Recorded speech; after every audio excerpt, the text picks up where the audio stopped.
Welcome to the 10 things you're going to love about the 2022 Ford Maverick and the few things you're going to dislike. Now, I am going to cover where I went wrong on my last list because, boy, was I ever wrong about a few points. So, hi y'all, I'm Johnny, I'm your host for the evening, and this is Winston, your co-host for the evening, because I'm doggy sitting and he needs to be sitting on me, otherwise he will bark at every vehicle that goes by because, well, he's a poodle. And he loves car rides. Now, I've given him a convertible ride, hoping that would calm him for the evening, so hopefully he stays quiet.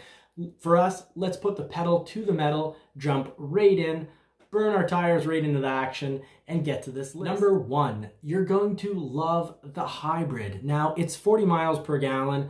That's incredible mileage. And I thought you're going to hate the fact that it's only offered in front-wheel drive. So take note. You cannot have a 2022 Maverick in all-wheel drive configuration. But here's the thing. I was completely wrong about that because it turns out that the Maverick already has, within 1 week, 40,000 reservations, meaning there's been a whole lot of people out there neglected and waiting for a small truck. And you know, I really appreciate the comments sections because it really fills out our conversation. We're a community here. No one can have all the right answers. And, you know, I beg of you, please join the community, like and subscribe. And if you want to follow in on all the videos, hit the bell notification. Now, a lot of my videos are news style like this, where I will be commenting on vehicles and giving a bit of insider information when I can.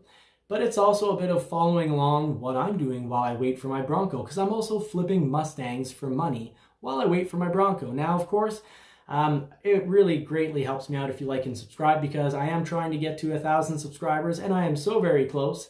And the whole goal of this channel as well, I want to be able to goof off in a Bronco, do a lot of off-roading, and I know with my off-roading skills, I've done a little in the past in the woods, getting wood with an 85 Ranger, and well, I beat it up a little. And I know I'm going to beat up the Bronco a little bit, and I want to be able to replace those panels, so I'm hoping this channel will actually let me take you along for my adventures in the woods and help fund some of those repairs on the Bronco. Now, if I do any damage on the Bronco, it won't be the Bronco's fault, it will be my driving skills. That I can guarantee. The Bronco's built tough.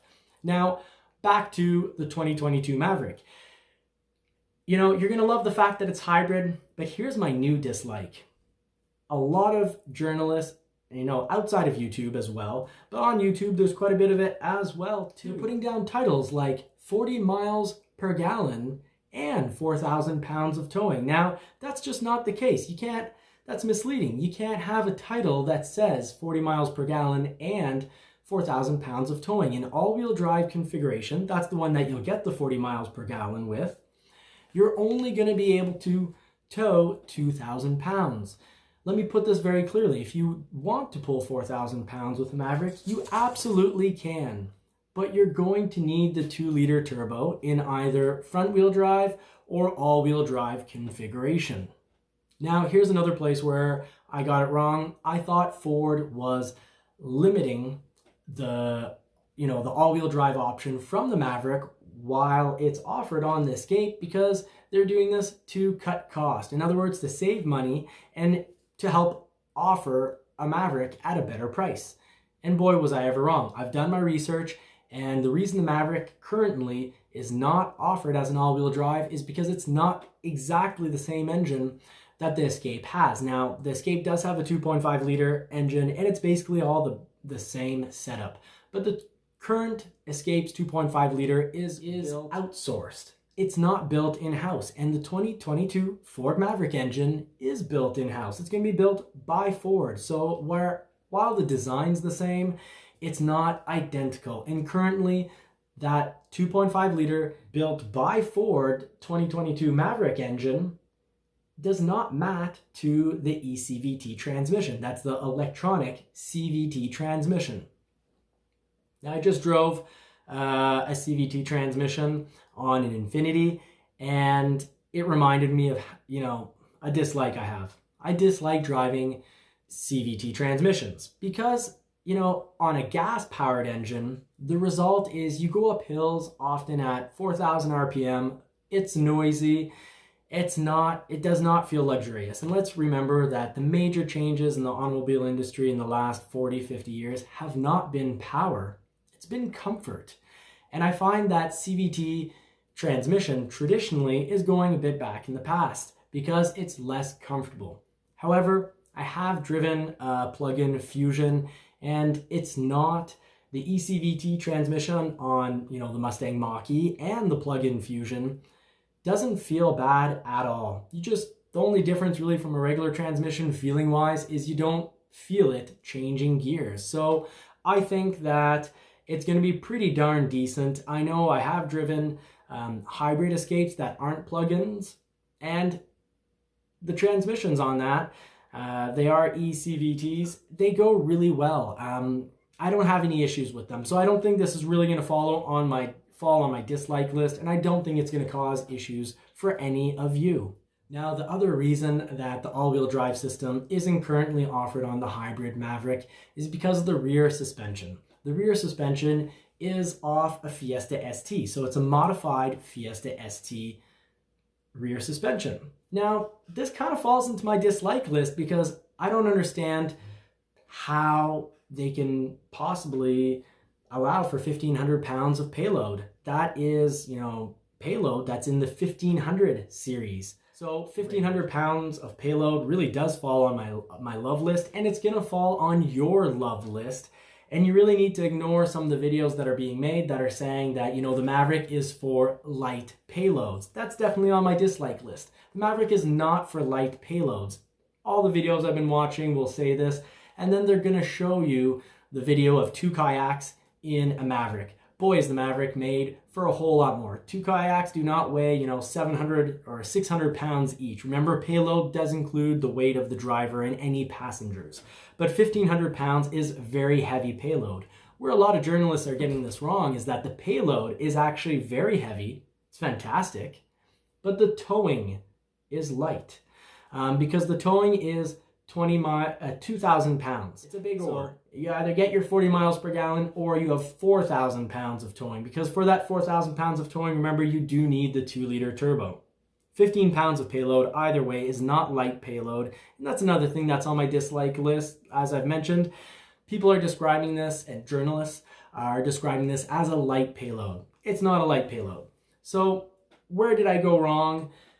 Next thing I really went wrong on, I thought the 4.5 foot box was going to be an issue. And actually 4.5 feet isn't an issue, because the people that are going to be buying the Maverick are people who've been neglected by the truck market. That extremely expensive truck market that I can remember in, I believe it was about 2005, a Ford F-150 King Ranch was about $35,000. And now it's about Canadian, and it's about 85,000 Canadian now. So the price of big trucks has exploded. So it is fantastic that a small truck is coming along. I love the fact that Ford is giving us a small truck that looks like a small truck. So, on my love list is how the Maverick looks. It seems to be perfectly divided between box space, cabin space, and hood space. I find that the division of those 3 sections is really, really done nicely. The front end looks like a truck, the rear end looks like a truck. And speaking of the rear end, I do love, and you will love, that their box is only 30 inches off the ground. So that's going to be easy to get into, which is actually one of my dislikes of current big trucks. They look great up in the air like that, but they're hard to get in and out of. I have a bad back, which I injured years ago, and my knee isn't old. So I think you're going to love the 30-inch off the ground box. And I thought you weren't going to like that 4.5 foot box, but you're going to love it. I got this all in the comments section, and I really appreciate the comments. Please continue to leave comments. No one person can have all the right answers. No matter who you're watching on YouTube, they're going to get some things wrong. But, what makes a YouTube channel great is the community and their comments. So thank you so much for leaving those comments in. Part of the great comments I've been receiving is that a lot of people have been saying, hey, front wheel drive works perfectly for them. And in my head, you're either dealing with snow, or you're dealing with sand, or you're dealing with mud, depending where you live in Canada or the US. And I was wrong here because, a lot of people are going to buy this truck and are going to be, outside of a city or in a city.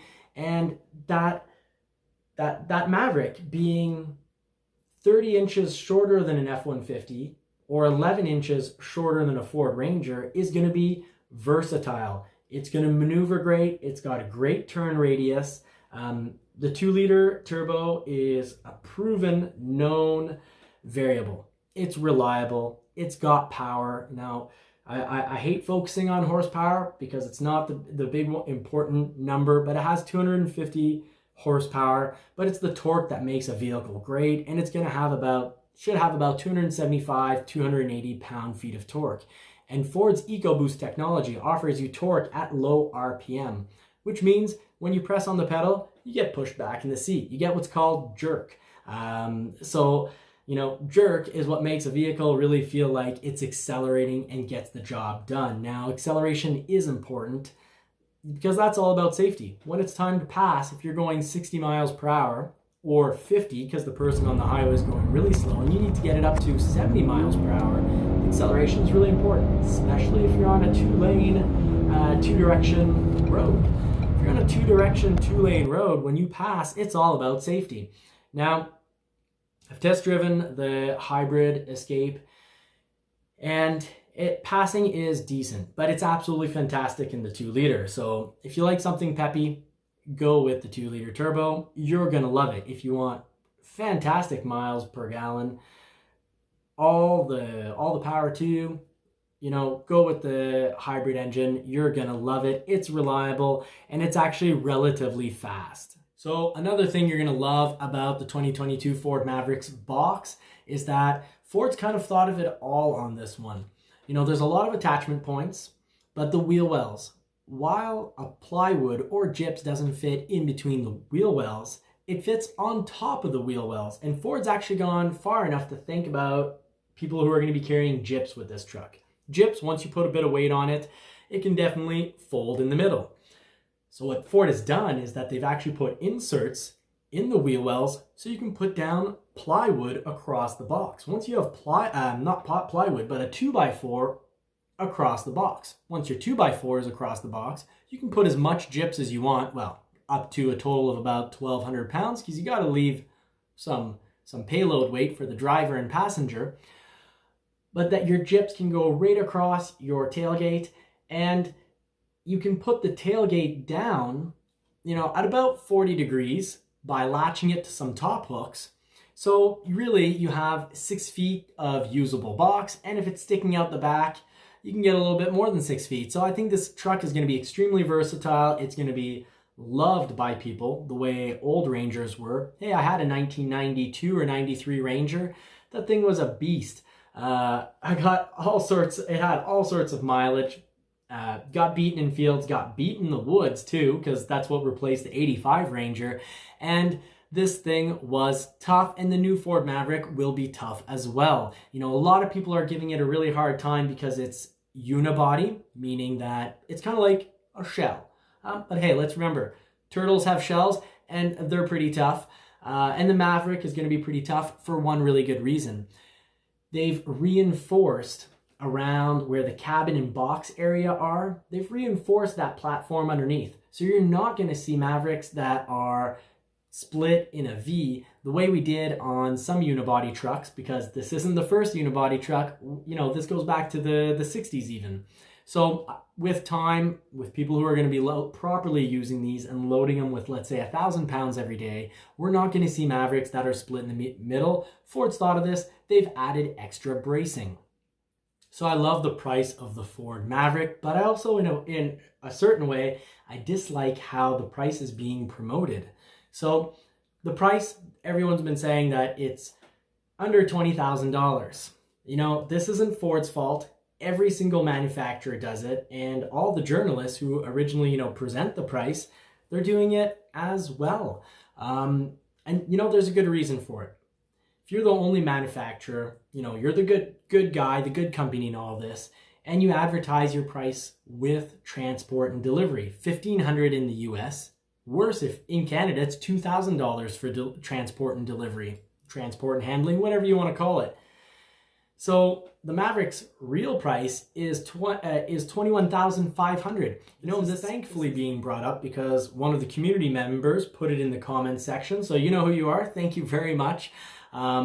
It's a great point. It's a fantastic point, and I don't think it's ever going to change. Manufacturers, to stay competitive with one another, if they can advertise without the transport and handling, they kind of have to if they want to survive. The only way this is going to change is if a law forces automobile companies to really advertise their full price. And really, it's bad enough that automobile manufacturers advertise the price of their least equipped vehicle. But I have appreciated over the years that Ford often will, for example, advertise the price of an XLT F-150 or an Escape SEL, and they'll say, you know, it's fantastically equipped at this price.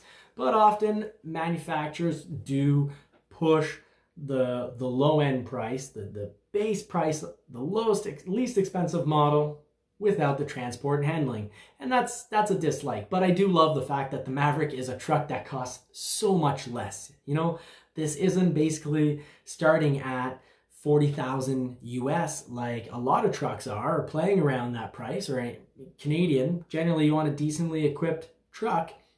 The retail price is about 50,000 Canadian. So the price is great on the Maverick, and the base equipment on the XL isn't bad. It's not bad at all, just like a base Bronco Sport or a Big Bend edition model on the Bronco Sport is fantastically equipped. So the Maverick, if you just get a standard XL or just a base XLT, you're gonna have a nicely equipped vehicle. But what I am gonna love coming up, Ford can definitely modify that Fiesta ST rear suspension, and they can also do the slight modification that it's going to take to match that 2.5 liter gasoline engine with the transmission. So you should expect within, if we're really lucky, 1 year, but probably 2 to 3 years, you should definitely expect an all-wheel drive hybrid. And I was horribly wrong. A lot of people are just very happy with a front-wheel drive hybrid because not everyone plans on taking this in the snow or in the sand or in the mud. So this is going to work out for a whole lot of people. Now, I love the size. I am definitely in the group of people that love the size of this truck. I really enjoyed 90s trucks, and this is going to be about the size of a mid-1990s F-150, and I think it's just the right size. And of course, better gas mileage. At the end of the day, you know, small differences don't make a big difference, but this is a huge difference. You know, if you think of some people that are going to be coming from, you know, a larger truck and coming into this because they don't really need a truck for towing, but they just need a truck for payload. So, you know, getting dirt, getting plywood, getting gyps, whatever it may be you need around the house. If you're doing light renovations, this truck's going to be perfect for them. So they have an opportunity to really cut down their gas bill. Last item on my list of things that I love about the Ford Maverick is the timing. Now, they teased us with a commercial back in March, and within a year, you know, in under 12 months, they should be delivering the Ford Maverick to us. And I think that's fantastic, and I think that's the right timeline. I find the Bronco timeline has been a little long. Now, of course, things did get delayed. We were supposed to have the big Bronco or the topless Bronco in spring, but a lot of us are going to be getting it in the fall or maybe even early 2022. So that's not great, but the Maverick release is fantastic. If they can get it to us, I do suspect, and I said this back in March, that I did expect it in dealers in either November or December. I still think that's going to happen. And, you know, one of the comments that was left from my last video was, you know, if you don't love everything about it, then, you know, leave the Maverick for someone else. You know, this is something I actually love. Ford is going to make enough Mavericks. Right now there's 40,000 reservations, and I really do think that Ford will be able to pull off making, you know, for 2022, I would think they could probably make 100,000 or maybe even more Mavericks. So they're gonna fill the demand, and I think that's absolutely fantastic. So where else did I go wrong about the Ford Maverick? Well, I thought journalists would give it a really hard time for the plastic interior. And actually, to be precise, I said journalists are gonna be really positive about the Ford Maverick for a while, but then once they actually get it in their hands, they're gonna start, feeling like to sell, they're gonna have to say something bad about it. And I figured that they're gonna really lay on the plastics. Now, I'm being told that, and probably correctly told that I'm wrong about this because there's different qualities of plastics. So I'm definitely loving the interior of this. I love how this is built. The interior of this looks fantastic. They're mixing up the plastics in a way that this thing's got design. And it also has utility. I love the utility. The fact that you can put a bike in the back seat, absolutely fantastic. And why can you do that? Because Ford thought of having an insert in the door so that the bike tire can, go into the door paneling. They also thought about, having inserts in the box so that you can put a plywood across and have your bike attach right to your plywood's attachments. So I think the design of this is fantastic, not just from a look perspective, but from a utility perspective. But speaking of that plastic interior, I'm convinced that I don't care if it's plastic. If I'm buying a $100,000 vehicle, yeah, I'd like to see some soft materials everywhere. I want to see real metal being used, real wood, but this isn't a $100,000 vehicle. This is what I expect from, an F-150, Lariat, or King Ranch.